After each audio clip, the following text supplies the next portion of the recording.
যদি একটা পিঁপড়া অন্ধকার রাতে হেঁটে যায় রাস্তা দিয়ে, তার যে পায়ের ছাপ থাকে ওই পায়ের ছাপ পর্যন্ত আল্লাহ রাব্বুল আলামিন দেখতে পারেন। সুবহানাল্লাহ, আল্লাহু আকবার।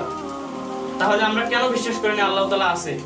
বৃষ্টি বর্ষণ হতেছে, রোদ হতেছে, ঠান্ডা হতেছে, গরম হতেছে, কত বড় বড় নিয়ামত, কত সুন্দর সুন্দর নিয়ামত এই যে মহান রব্বুল আলামিন আমাদেরকে দিতেছে। তারপরেও কেন আমরা আল্লাহ তাআলাকে বিশ্বাস করি না? আল্লাহ তাআলা আছে ভাই, আমরা আল্লাহ তাআলাকে বিশ্বাস করতে পারতেছি না। বিশ্বাস করলেও আমরা ভয় করতেছি না। আমরা যদি ভয় না করি আল্লাহ তাআলাকে, সামনে যে গজবগুলো আসতেছে, সামনের দিনগুলোতে এমন এমন গজব আসবে, এটা হাদিসে রয়েছে, এটা শেষ জামানার হাদিসে রয়েছে। আপনি যদি শেষ জামানার হাদিসগুলো পড়েন তাহলে আপনি বুঝতে পারবেন সামনে যে গজবগুলো আসতেছে এই গজবগুলো তাদের প্রতি পড়বে, তারাই এই গজবগুলো উপভোগ করবে, এই গজবগুলোতে পড়ে যাবে, এই গজবগুলোর শাস্তি উপভোগ করবে তারা যারা আল্লাহ তাআলাকে বিশ্বাস করে না, তাকদীরে অবিশ্বাসী, এই লোকগুলো কিন্তু ওই গুজবে তারা নিক্ষেপ হবে, ওই গুজবে পড়ে যাবে।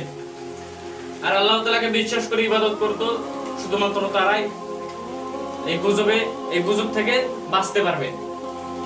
তাহলে আমরা আল্লাহ রাব্বুল আলামিনকে কেন বিশ্বাস করি না ভাই? আল্লাহ রাব্বুল আলামিন তো আমাদেরকে দেখতেছে। এর জন্য আমি বলি, আপনার যে কোনো পরিস্থিতি হোক, আপনি শুধুমাত্র ফরজ নামাজগুলো পড়ে, সুন্নতগুলো আদায় করে নফল ইবাদত করুন, এর পাশাপাশি হালাল ইনকাম করুন, যাতে আপনার পরিবারটা চলে বা আপনি চলতে পারেন, বা পাশের যে গরিব মিসকিন রয়েছে তাদেরকে আপনি চালাতে পারেন, একটু হলেও দান সদকা করতে পারেন। এর জন্য আপনাকে হালাল ইনকাম করতে হবে। হারাম ইনকামে আপনারা কখনোই যাবেন না, কারণ এটা হচ্ছে বড় পাপ। এই পাপগুলো ভয়ঙ্কর পাপ। এরপর আপনি শিরিক করবেন না। শিরিক করলে আপনি মারাত্মক ক্ষতিগ্রস্ত হয়ে যাবেন। এই শিরিকের পাপ আল্লাহ রাব্বুল আলামিন কখনোই মাফ করে না।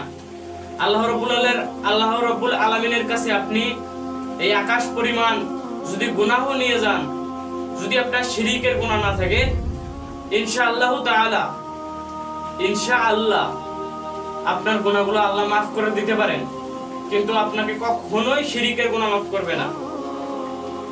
এজন্য আমরা যেন শিরিকের গুনাহ থেকে বাঁচতে পারি, এজন্য বেশি বেশি করে আমাদেরকে নামাজ কালাম পড়ে দোয়া করতে হবে। আমরা সূরা কাহাফ পড়ব ইনশাআল্লাহ, সূরা কাহাফ, কাফিরুন, আমরা ইয়াসিন, রহমান, এই সূরাগুলো পড়লে তাহলে ইনশাআল্লাহ শিরিক থেকে বাঁচতে পারবো এবং আমরা ফিতনা থেকে বাঁচতে পারবো। এই যে আমাদের একটা জামানা এসেছে, এমন পর্যায়ে জামানা পৌঁছাইছে যে এই জামানায় শুধু ফিতনা আর ফিতনা, ফিতনা আর ফিতনা। এখন তো ফিতনা কম দেখা যাচ্ছে, তো সামনের দিনগুলোতে আরো বেশি ফিতনা দেখা যাবে। এই ফিতনা থেকে আমাদেরকে বাঁচতে হলে এই সূরা কাহাফ, কাফিরুন, ইয়াসিন, রহমান, ওয়াকিয়া এগুলো পড়তে হবে। প্রত্যেক রাতে, সকালে, বিকালে জিকির করতে হবে। আপনাকে জিকিরের জন্য আপনি একটা বই সাজেস্ট করতে পারেন। এই বইগুলো আপনি দেখেন কোনটা আপনার ভালো লাগে, আপনি বই নেবেন, আপনি বইগুলো পড়ার চেষ্টা করবেন। শুধুমাত্র বই নিয়ে বাসায় রাখলে হবে না ভাই, বইগুলো পড়তে হবে, মুখস্থ করার চেষ্টা করতে হবে। আপনি ফোনে অ্যাপস ডাউনলোড দিতে পারেন, ফোনে অনেক অ্যাপস রয়েছে, আপনি প্লে স্টোরে গিয়ে আপনি জিকির লিখে সার্চ দিতে পারেন, এই জিকিরের অ্যাপস আসবে ইনশাআল্লাহ। তো এরপর ইসলামিক কিছু বই আপনি প্লে স্টোরে সার্চ দিতে পারেন যে ইসলামিক বই, তাহলে ওই ইসলামিক বই আসবে ইনশাআল্লাহ। প্লে স্টোরে আপনারা সার্চ দিতে পারেন, ওখানে আসবে। এরপরে দেখেন যে আল্লাহ রাব্বুল আলামিন এত বৃষ্টি, সুন্দর সুন্দর নিয়ামত দিতেছেন। আমাদের বৃষ্টি যখন লাগে, আমাদের বৃষ্টি লাগলে আমরা বৃষ্টি পেয়ে যাই, আমাদের রোদ লাগলে আমরা রোদ পেয়ে যাই। আর মাঝে মাঝে যদি আমরা দেখি যে অসময় বৃষ্টি, অসময় রোদ, তাহলে বুঝবেন যে আল্লাহ তাআলা রব্বুল আলামিন নারাজ হয়েছেন কোন এক কারণে, যার কারণে আমরা অসময়ে এই নিয়ামতটা দেখতে পেয়েছি। তখন আল্লাহ তাআলার কাছে আশ্রয় নিতে হবে এবং আল্লাহ তাআলাকে সিজদা করতে হবে, নামাজ পড়তে হবে। এর জন্য তখন আপনি নামাজ পড়বেন যখন দেখবেন যে অসময়ে এটা হতেছে, কারণ তখন আল্লাহ তাআলা নারাজ থাকেন। আর যখন আপনি আল্লাহ তাআলাকে স্মরণ করে তার প্রশংসা করবেন, তখন আল্লাহ তাআলা আপনার প্রতি রহম করবেন ইনশাআল্লাহ তাআলা। আমরা তো পৃথিবীতে বসবাস করতেছি, মাশাআল্লাহ আমরা কোরআন হাদিস এগুলো ঘাটাঘাটি করি না, যার কারণে আমরা ভালো কিছু জানি না।